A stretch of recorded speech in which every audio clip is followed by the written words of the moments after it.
것 같아요. 이 정부 분위기라 DSR은 못 푸는데 정책 금융대출은 풀 것 같습니다. 어떻게? 6억이었던 집을 시세 9억까지.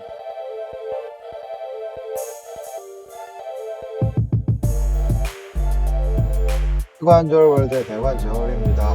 오늘의 싹둑 대상은 새롭게 바뀔 것 같은 보금자리론입니다. 여러분, 드디어 기회가 옵니다. 규제공화국에서 드디어 탈피가 되어가죠. 여기에서 여기로 이제 정상화가 돼갑니다. 인수위에서는 이전부터 얘기를 대출이 나오지 않던 15억 초과 주택에 대해서도 주담대를 허용 검토한다. 인수위 차원에서는 18억 원과 20억 원까지 상한을 두고 대출 규제를 풀 거라고 고심하고 있다고 하는 거죠. 드디어 풀리는가 싶어요.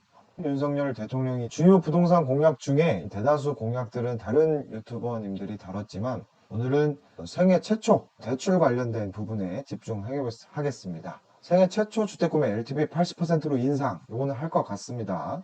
특히 신혼부부랑 청년층 LTV를 80%로 완화한다. 기회를 주겠다. 기회의 땅으로 만들겠다라는 거죠. 게다가 국토부 장관 누가 됩니까? 가티룡, 원희룡 장관이 됩니다. 젊은 세대가 꿈을 갖게 한다. 특히나 이 대장동을 파헤치면서 무엇보다 본인이 더더욱 조심하게 될 겁니다. 무주택자, 기존 실거주 1주택자들, 젊은 세대에겐 큰 기회가 올 것이고 강력한 매수 찬스가 된다. 우리 모두 내 집을 갖고 싶거든요.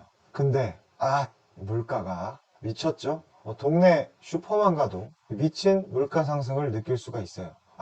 금리가, 심지어 한국은행 총재가 지금 부재인데도 폭등하는 물가를 잡기 위해서 미국보다 한 발 더 기준금리를 와장창 올리고 있어요. 쉬지 않고 올리고 있죠. 게다가 이 형이 움직입니다. 푸틴 형이 지금 전 세계를 뒤집어 놓고 있어요. 요거는 TMI인데 푸틴이 곰을 타고 다니는 사진이 많이 떠돌아다니는데 실제로는 말을 탔습니다. 합성입니다.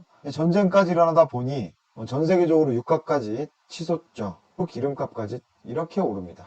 그래서 우리는 그냥 어떻게 청약이라도 안 되나, 늘 당첨 결과는 당첨되겠습니까로 뜨죠. 이렇게 살다 보면 이런 짤을 마주하게 돼요. 가난을 거꾸로 하면 난가 싶습니다. 참으로 살기 팍팍해요.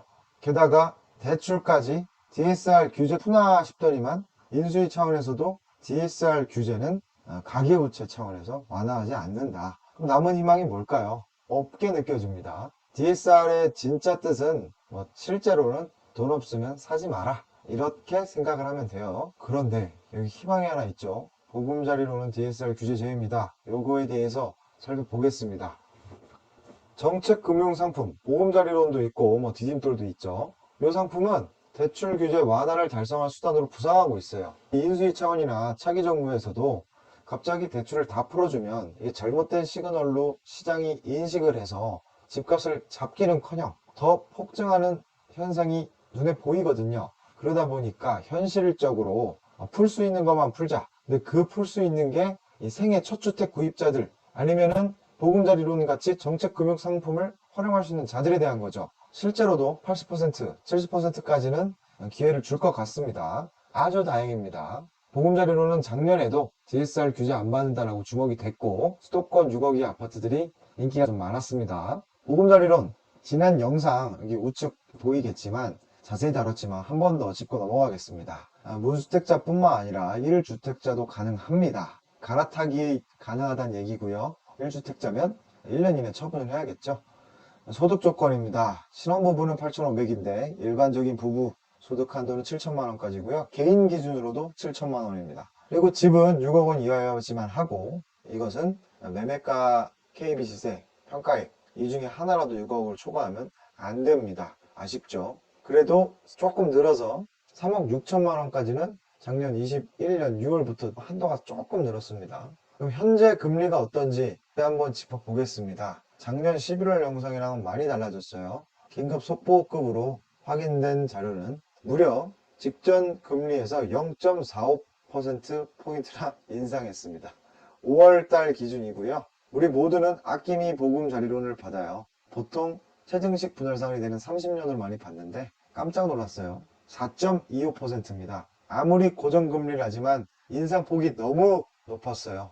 고정금리라 하면 그래도 한 번 정한 대로 변경하지 아니야. 심장 멎은 느낌으로 변동이 있다가도 고정금리다인데 너무 많이 올라서 당황스럽습니다. 그럼 왜 40년을 얘기를 안 하느냐? 40년으로 해서 원리금 균등으로 상환하면은 충분히 가능합니다. 다만 단점이 있어요. 체증식 분할 상환이 불가능합니다. 체증식 분할 상환은 만 40세 이하만 가능한데요. 될 수 있는 한 이걸로 해야 됩니다. 그 이유는 이 그래프만 보셔도 알겠죠. 일반적 대출은 원리금 균등 분할 상환이에요. 그런데 체증식 분할 상환은 처음에는 거의 이자만 냅니다. 그리고 갈수록 원금을 더 내죠. 이러다 보니 초기에 덜 내고 막판에 더 냅니다. 첫 구매 하시는 분들은 지금 돈이 얼마 없잖아요. 그러니까 최소한 덜 내야 될 거 아니에요. 갈아타는 거죠. 지난 영상에서 보여드렸던 실제 대관절이 보금자리론을 2.5% 고정금리로 했을 때 월 내는 거는 월세보다도 저렴한 65만원 정도입니다. 지금도 이렇게 내고 있어요. 근데 4.2%로 갔으면 무조건 70만원대로 나오겠네요. 80만원까지도 가는지는 한번 계산기를 넣어봐야 돼요. 왜 보금자리론을 꺼냈느냐? 바뀔 것 같아요. 이 정부 분위기가 DSR은 못 푸는데 정책 금융대출은 풀 것 같습니다. 어떻게? 6억이었던 집을 시세 9억까지, 개인소득 7천이었던 거를 약 9천만원까지 풀 것 같아요. 확정 아니고 풀 것 같습니다. 그리고 추가적으로 보금자리론 신청이 편해집니다. 기존에는 온갖 서류를 일일이 떼서 업로드를 해야 되는 일이 있었는데 일부 서류들은 자동적으로 인식을 해서 주고받을 것 같아요. 이렇게 됐을 때 대출이 그러면 얼마나 나올 거야? 현재는 6억까지고 맥스가 3억 6천이었어요.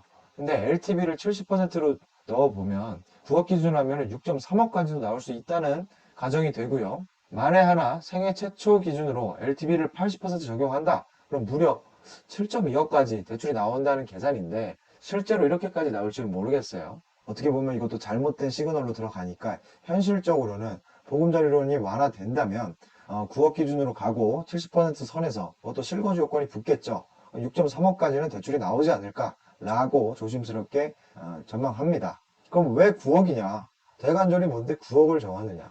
갑자기 뇌피셜로 정한 건 아니고요. 이미 10여 년 전 진행해본 금액과 기준입니다. 2009년부터 2016년까지 보금자리론의 집값 기준 대출 한도는 9억 원 이하, 5억 원으로 지금처럼 까다롭지 않았다. 물론 이때는 9억까지는 5억까지밖에 안 해줬죠. 하지만 최근에도 3억까지였던 거를 3억 6천으로 늘려준 거를 봐서는 5억보다는 더 해주지 않을까라는 생각을 하는 거고요. 심지어 이때는 소득 제한이 없었다고 합니다. 그러나 이번에는 소득 제한은 있을 것 같아요. 보통 뭐 하나 바꾸려고 하면 야 지금 여소야대인데 180석인데 뭘 바꿀 수나 있겠냐, 2년을 또 기다려야 되는 거 아니냐 할 수 있는데 문제가 없어요. 왜냐, 이거는 주금공 내규만 개정하면 돼요. 주택금융공사 내규 개정만으로도 이 요건을 변경할 수 있기 때문에 정부 출범 직후든 언제든 큐사인만 나오면 바로 할 수 있다. 엄청난 장점이 되겠죠.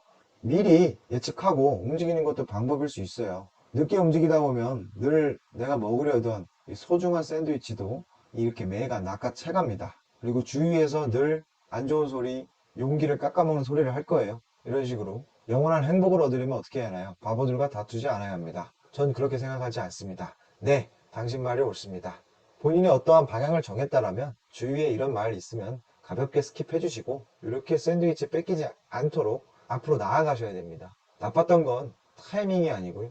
수많은 망설임들이었으니까요. 벌써 이미 망설였던 분들, 보금자리론 지금 금리가 이렇게 올랐어요. 망설이는 사이에 이렇게 올랐습니다. 그래도 저는 이게 고정금리라서 여전히 너무나 괜찮은 기회다. 다만 체증식 분할 상환으로 해야지 괜찮은 기회지 굳이 이거를 원리금 균등으로 한다는 거는 좋은 판단인지는 모르겠네요. 자, 오늘의 결론 내리겠습니다. 지금 할 수 있는 선택지는 역시나 실거주 한 주택은 중립기여이자 인플레이션 방어의 수단입니다. 집값 상승에 베팅하는 것도 아니고 하락에 베팅하는 것도 아니고 그냥 중립기여라는 거죠. 방법 A, 당장 계약 치고 하반기 보금자리론 대출 받는다.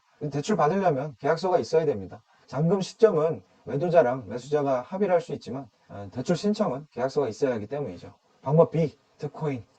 요즘에 변동성이 심한데요. 여전히 기회라고 봅니다. 비트코인은 미래죠. 이만 보금자리론 최근 상황 그리고 조만간 어떤 발표될 전망에 대해 알아보았는데요. 금리는 계속 높아질 겁니다. 다만 늘 이 문구를 기억하시고 보금자리론이 가능할 때, 기회를 줄 때 꼭 그 기회를 매에게 뺏기지 말고 낚아챘으면 좋겠습니다. 이만 영상 마치도록 하겠습니다.